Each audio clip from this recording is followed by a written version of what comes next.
ba mo yung mga nandito? Si Dwight Howard, si Ah, Clutch. sobrang saya and sobrang excited na makasama sila dahil veteran nga sila sa NBA. Wow, ang dami ko natututunan sa kanila everyday sa practice. So far, nung bang binabanggit nila sa'yo? Si Dwight Howard.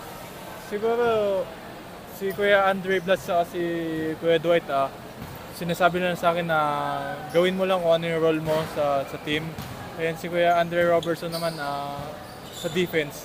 Sobrang dami niyang tinuturo sa akin tactically. Yun namang si Balti, kasama mo dito sa team. Ano, kumusta naman samahan yun? Sabi mo. Kami ni Balti para kami magkapatid niyan eh. Kahit bihira lang kami magkita, magkasama sa off the court, yung bonding namin nandun pa din. And sobrang saya na makasama ko sa uli, na makalaro ko siya and ayun, na excited kami na magkasama kami sa team na makalaban namin yung mga international. Sa anong tingin mo chance nyo dun sa tournament na yun? Sa mga nababalitaan mo, sa mga kinikwento sa ilang mga coach? Ang pinaka main goal naman namin is kung paano mabuo yung chemistry namin within this span of 1 week na lang dahil palipad na kami ng Wednesday.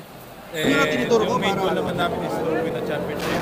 Pero ayun, kailangan namin i-scout yung kalaban namin and kailangan namin maglaro ng mas sobrang hard para makasabay kami sa international competition.